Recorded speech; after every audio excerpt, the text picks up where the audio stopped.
Hello बच्चों, आज बहुत ही इम्पोर्टेंट टॉपिक हम डिस्कस करने चल रहे हैं वो एबनॉर्मल मोलर मास। यहाँ बच्चों को बहुत कंफ्यूजन होता है इसको लेके। एबनॉर्मल मोलर मास, ठीक है। एबनॉर्मल मोलर मास क्या है? जैसे हम आपको बताएं ग्लूकोज है, ठीक है ना। जैसे हम आपको ये बताते हैं ये CH3 एसिटिक एसिड है ना। इसका मोलर मास क्या होगा? मोलर मास क्या होगा इसका? 60 ग्राम पर मोल होगा, ठीक है ना। 60 ग्राम पर मोल होगा। लेकिन जब इसको हम अलाउ करते हैं, बहुत सारे मॉलिक्यूल हैं, तो कभी कभी ऑब्जर्व करते हैं कि इसके दो मॉलिक्यूल क्या हो जाते हैं? एसोसिएट हो जाते हैं। क्या हो जाते हैं? एसोसिएट हो जाते हैं। तो क्या बना लेता है? CH3CO मोल ट्वाइस। तो इस प्रोसेस को पूरे को डाइमेराइजेशन बोलते हैं। क्या बोलते हैं? डाइमेराइजेशन। तो ये एक सिंगल मॉलिक्यूल है। क्या है? सिंगल मॉलिक्यूल है। तो इसका मोलर मास क्या होगा जानते हो? 160 ग्राम पर मोल हो जाएगा। तो ये क्या हो गया? देखिए, ये कैलकुलेटेड मोलर मास है, इसको थ्योरेटिकल मोलर मास बोलते हैं। क्या? ऊपर वाले को। और ये क्या है? एबनॉर्मल मोलर मास है। क्योंकि जब मोलर मास उसके एक्सपेक्टेड, जब मोलर मास क्या हो जाता है? उसके कैलकुलेटेड मोलर मास से कम या ज़्यादा हो जाता है। क्या हो जाता है? कम या ज़्यादा हो जाता है, तो उसे क्या बोलते हैं? उसे क्या बोलते हैं? Expected molar mass. उसे एबनॉर्मल मोलर मास बोलते हैं। जैसे इसका मोलर मास क्या होना चाहिए था? 60, लेकिन ये ऑब्जर्व करने पर पता लगा इसका मोलर मास क्या है? 120 है। तो एबनॉर्मलिटी आ गई, इसमें ज़्यादा हो गया। जैसे सिंपल सी बात है, कोई बंदा है, कोई बच्चा है, अगर वो अपने एज ग्रुप से थोड़ा बहुत ज़्यादा मोटा हो गया तो वो क्या बोलेंगे? एबनॉर्मल। अगर वो अपने एज से जितना होना चाहिए उस एज में उसका वेट उससे बहुत पतला होगा, दुबला होगा, तो उसे क्या बोलेंगे? एबनॉर्मल। तो जनरली सैल्यूट में एबनॉर्मलिटी, मोलर मास सैल्यूट में एबनॉर्मलिटी कैसे जनरेट होती है, इसको समझने के लिए आपको समझना पड़ेगा कि जब सैल्यूट एसोसिएट होता, डिसोसिएट होता है, तो उसके मोलर मास में एबनॉर्मलिटी है। When solute undergoes either association or dissociation, the abnormality in molar mass arises. How is the molar abnormality in molar mass arises? When solute undergoes association or dissociation. मतलब जब salute क्या होता है? जुड़ता है या सल्यूट ब्रेक होता है, तो ऐसे सिचुएशन को हम क्या बोलते हैं? ऐसे सिचुएशन में मोलर मास कम भी हो सकता है और ज़्यादा भी होता है। तो मोलर एबनॉर्मल मोलर मास को अगर हम डिफाइन करें तो कैसे डिफाइन करेंगे? When the molar mass of solute greater और lesser than it's theoretical molar mass, it's calculated molar mass called abnormal molar mass. What is the cause to create the abnormality in molar mass? Cause is very simple. When solute undergoes either association or dissociation. तो कुछ association के हम example लेते हैं। जब salute का क्या होता है? एसोसिएशन होता है। एसोसिएशन में जैसे व्हेन टू मॉलिक्यूल एसोसिएटेड, जब टू मॉलिक्यूल एसोसिएटेड होते हैं तो ये क्या होता है? इस प्रोसेस को क्या बोलते हैं? डाइमेराइजेशन बोलते हैं। क्या बोलते हैं? डाइमेराइजेशन बोलते हैं। और ये एसोसिएशन हो रहा है, यहाँ पे मोलर मास क्या होगा? बढ़ेगा, ठीक है ना। 3A, जैसे 3A से क्या बन गया आपका? A3 हो गया। इसको क्या बोलते हैं? ट्राइमेराइजेशन बोलेंगे। क्या बोलेंगे? ट्राइमेराइजेशन बोलेंगे, ठीक है ना। और जैसे 4A है तो ये क्या हो गया? A4 हो गया। दैट विल बी द क्या होगा? टेट्रामेराइजेशन। क्या होगा? टेट्रामेराइजेशन। तो dimerisation, trimerisation, tetramerisation. Got it? ये इंपॉर्टेंट चीज़ है, ठीक है बच्चों, ये ध्यान रखिएगा, ठीक है ना। और डिसोसिएशन की बात करें, डिसोसिएशन की बात करें, जैसे कुछ ब्रेक हो जाए, टूट जाए, जैसे आपका NaCl, उसका मोलर मास क्या हो जाएगा? उसके कैलकुलेटेड मोलर मास से कम हो जाएगा। NaCl ब्रेक होगा तो क्या देगा? Na positive plus Cl minus. या आप K2SO4 ले लो तो क्या देगा? K positive 2K positive plus SO4 2 negative. Okay, got it? समझ आया? नहीं? ठीक है, ये प्लीज ध्यान रखिएगा आप लोग।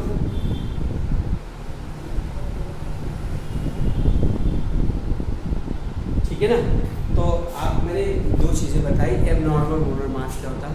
When molar mass of solute greater और lesser than calculated molar mass, that is called abnormal molar mass. बहुत सिंपल है।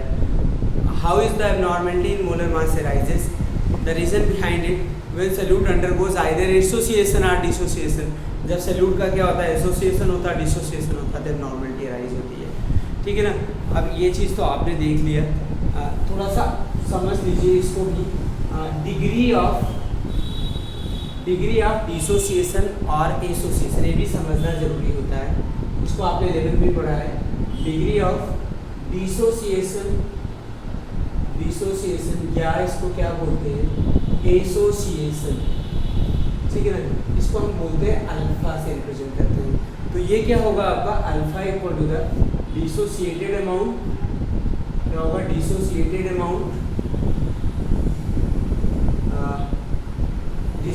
अमाउंट या क्या होगा? Associated amount. क्या होगा? Associated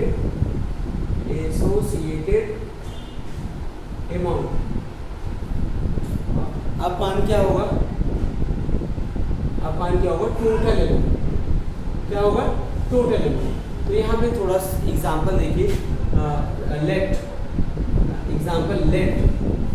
acetic acid CaCO2 undergoes 70% association.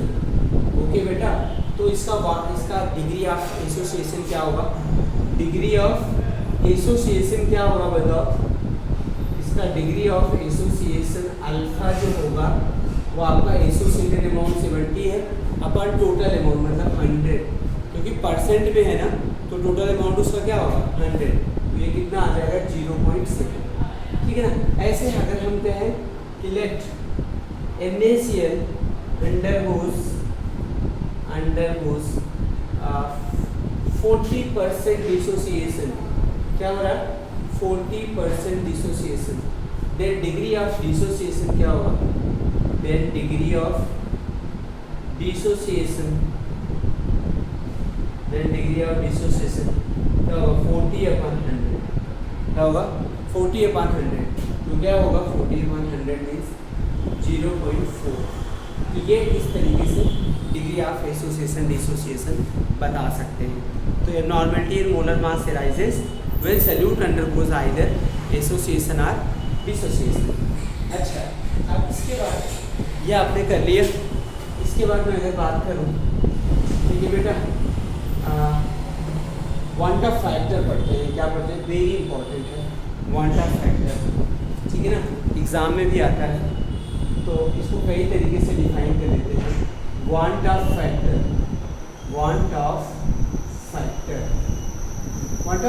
को हम आई से रिप्रेजेंट करते हैं। किससे रिप्रेजेंट करते हैं? आई। ठीक है ना। दरअसल ये क्या करता है van't Hoff factor? To determine the extent of dissociation association. ये क्या होता है? इट डिटरमाइन एक्सटेंट ऑफ, क्या है? एक्सटेंट ऑफ डिसोसिएशन और एसोसिएशन। एक्सटेंट ऑफ डिसोसिएशन और क्या होगा? एसोसिएशन। ये फाइंड करते हैं। क्या फाइंड करते हैं? एक्सटेंट ऑफ डिसोसिएशन और एसोसिएशन फाइंड करते हैं। तो इसकी पहले डेफिनेशन पढ़ लेते हैं। डेफिनेशन तो बहुत सारी है। तो it is the ratio of calculated molar mass and observe molar mass, या theoretical molar mass, experimental molar mass. Okay, is known as van't Hoff factor. I equal to क्या होगा? आई क्या होगा बच्चे? The ratio of calculated molar mass upon calculated molar mass upon observe. क्या होता है? Observe molar mass. ठीक है बच्चे, या इसको हम बोल सकते हैं क्या? नॉर्मल मोलर मास अपन एबनॉर्मल मोलर मास। क्या बोल सकते हैं? नॉर्मल मोलर मास अपन क्या होगा? Abnormal molar mass. ठीक है, एबनॉर्मल मोलर मास। जैसे अभी आपने देखा था ये CH3COOH इथेनोइक एसिड, इसके 2 मॉलिक्यूल का क्या हो रहा था, एसोसिएशन हो रहा था, सिंगल मॉलिक्यूल बन रहा था ना, होल्डर्स। तो इसका जो कैलकुलेटेड मोलर मास है इसका, या नॉर्मल मोलर मास क्या है इसका, नॉर्मल मोलर मास इसका क्या है 60 ग्राम पर मोल, क्या है 60 ग्राम पर मोल। और इसका एबनॉर्मल मोलर मास क्या है, एबनॉर्मल मोलर मास इसका क्या है बताइए, एबनॉर्मल मोलर मास इसका होगा 120, क्या होगा 120 ग्राम पर, ठीक है। तो इसका वाटर फैक्टर अगर फाइंड करना होगा बेटा तो 60 या कौन क्या होगा 120, तो कितना आ जाएगा 0.5। तो एक फार्मूला ये हो गया। दूसरा फार्मूला क्वांटम फैक्टर का, observe colligative properties, observe colligative, ये भी डेफिनेशन बोल सकते हैं, the ratio of observe colligative properties and calculated colligative properties. Observe colligative properties upon किसके होगा बोलो, कैलकुलेटेड कोलिगेटिव प्रॉपर्टीज। ऑब्जर्व मतलब एक्सपेरिमेंटल, ओके, और कैलकुलेट मतलब थ्योरेटिकल, ओके। तो कैलकुलेटेड कोलिगेटिव प्रॉपर्टीज, यहाँ बच्चे कैलकुलेटेड कोलिगेटिव प्रॉपर्टीज, ठीक है ना।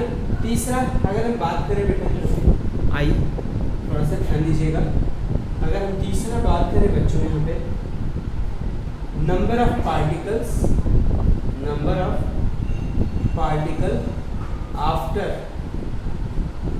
Dissociation, number of particle after dissociation of association upon किसकी होगा, number of particle, number of particles before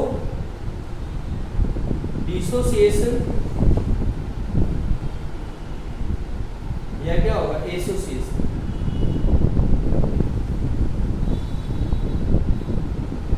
before dissociation और क्या होगा एसोसिएशन, ठीक है ना। चलो इसको हम बता देते हैं, एक और एग्जांपल लेके आपको कैसे इसका क्वांटम फैक्टर निकालते हैं बेटा, ठीक है ना। डिसोसिएशन का भी एक एग्जांपल लेके बता देते हैं आपको, ठीक है ना। या नंबर ऑफ पार्टिकल इसका ही ले लेते हैं, जैसे आप ये बताइए, सपोज यहाँ पे 4A गिव्स क्या होगा, A4 टेट्रामेराइजेशन हो रहा है, क्या हो रहा है यहाँ पे टेट्रामेराइजेशन, इसका क्वांटम फैक्टर क्या होगा, टेट्रामेराइजेशन इज गोइंग ऑन ना, तो क्वांटम फैक्टर क्या होगा जरा बताओ।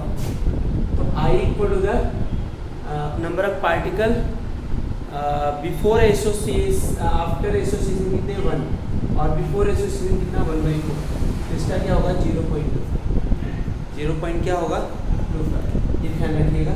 नेक्स्ट है जैसे NaCl है, ओके, NaCl ब्रेक होता है, Na पॉजिटिव प्लस क्या होगा Cl नेगेटिव, तो इसका क्वांटम फैक्टर फाइंड करना, तो ये फार्मूला, ये वाला formula, number of particle after dissociation, कितने पार्टिकल है 2, और बिफोर एसोसिएशन कितना होगा 2/1, तो क्या हो जाएगा क्वांटम फैक्टर 2 हो जाएगा, क्या हो जाएगा क्वांटम फैक्टर 2 हो जाएगा, ठीक है। क्लियर, हाँ क्लियर हुआ कि नहीं क्लियर हुआ, क्वांटम फैक्टर क्या हो जाएगा 2 हो जाएगा, ये याद रखिएगा आपको, ठीक है। तो अच्छा एक चीज़ मैं और बता दूँ, इस कंडीशन को थोड़ा सा पूछा जाता है इसको अंदर से, if I is greater than 1, तो क्या हो रहा है बेटा डिसोसिएशन हो रहा है। अगर I 1 से ज़्यादा है तो क्या हो रहा है, देखो अभी आपने 2 एग्जाम्पल देखा था पीछे, डिसोसिएशन I लेस देन 1 है तो क्या होगा एसोसिएशन, क्या होगा एसोसिएशन, और I इक्वल टू 1 है तो क्या होगा नीदर एसोसिएशन, नॉट डिसोसिएशन,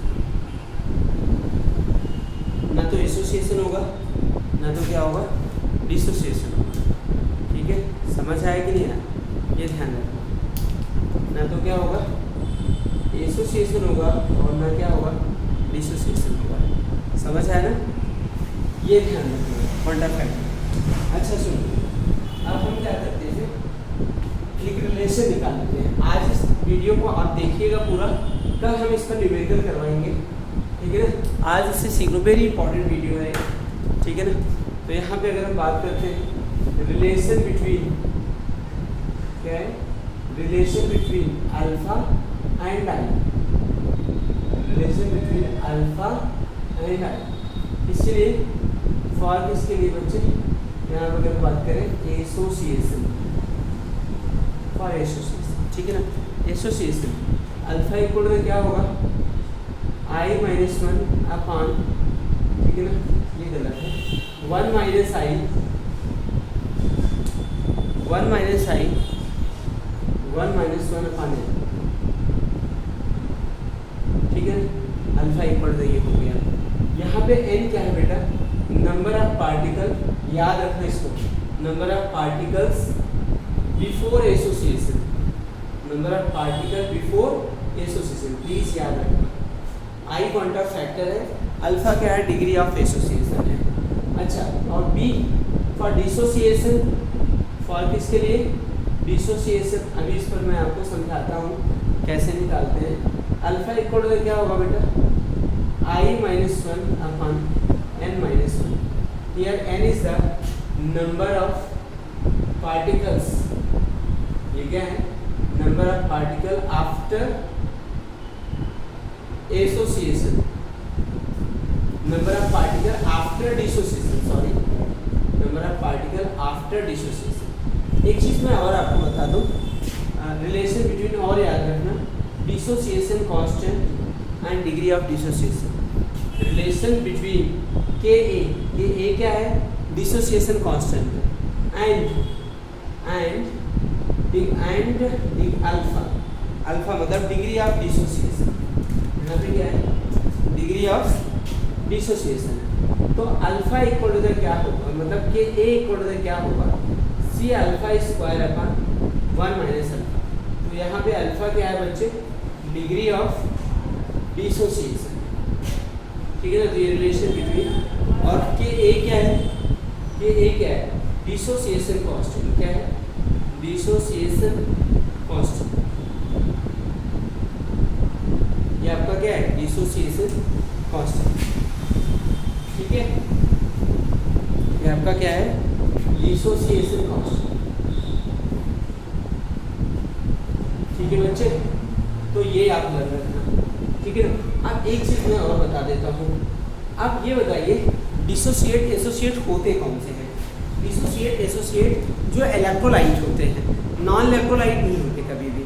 क्या होते हैं, डिसोसिएट एसोसिएट होते कौन से, जो इलेक्ट्रोलाइट होते हैं, समझने की बात। तो यहाँ पे अगर हम बात करें बच्चे, ठीक है ना, कोलिगेटिव प्रॉपर्टीज, क्या है बेटा, कोलिगेटिव प्रॉपर्टीज, कंपेयर करें प्रॉपर्टीज फॉर नॉन इलेक्ट्रोलाइट, किसके लिए, for non electrolyte. Non electrolyte मतलब जो इलेक्ट्रिसिटी कंडक्ट नहीं करते। कुछ एग्जांपल दे दें हम आपको, बहुत ऊपर लिख दिया है, फिर यहाँ पे लिखता हूँ, ठीक है, यहाँ पे लिखता हूँ, colligative properties for non electrolyte, colligative properties for क्या होगा, नॉन इलेक्ट्रोलाइट, नॉन इलेक्ट्रोलाइट। और दूसरा क्या ले लें यहाँ पे, colligative properties for electrolyte, colligative properties for क्या होगा, for electrolyte, colligative properties for क्या होगा, इलेक्ट्रोलाइट। पहले इलेक्ट्रोलाइट, नॉन इलेक्ट्रोलाइट क्या होता है, जैसे बेटा ग्लूकोज C6H12O6, जैसे इथाइलिन ग्लाइकॉल CH2OH, सुक्रोज, ये सब क्या है, नॉन इलेक्ट्रोलाइट।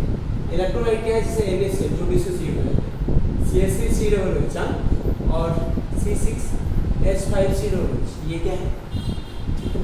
अब यहाँ पे अगर हम बात करें बेटा, P0 माइनस P अपन किसके होगा, P0 इज इक्वल टू किसके होगा, बताएंगे, मोल फ्रैक्शन ऑफ सेल, किसके होगा, मोल फ्रैक्शन ऑफ सेल। क्योंकि नॉन इलेक्ट्रोलाइट ना तो डिसोसिएट होते हैं ना एसोसिएट होते हैं, तो उनके लिए आई की वैल्यू क्या रहती है। अच्छा, दूसरा आपने पढ़ा था एलिवेशन इन बॉइलिंग पॉइंट, ये क्या होगा, Kb × M, और तीसरा कोलिगेटिव प्रॉपर्टीज पढ़ा था डेल्टा टी एफ, ये क्या होगा के एफ इंटू एफ। चौथी कोलिगेटिव प्रॉपर्टीज पढ़ा आपने pi equal to the C R T.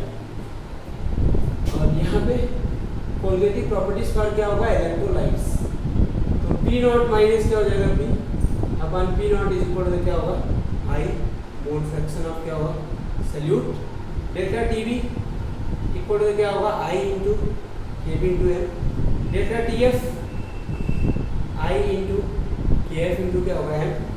Pi equal to क्या होगा I into C R T, I into क्या होगा सी आर टी।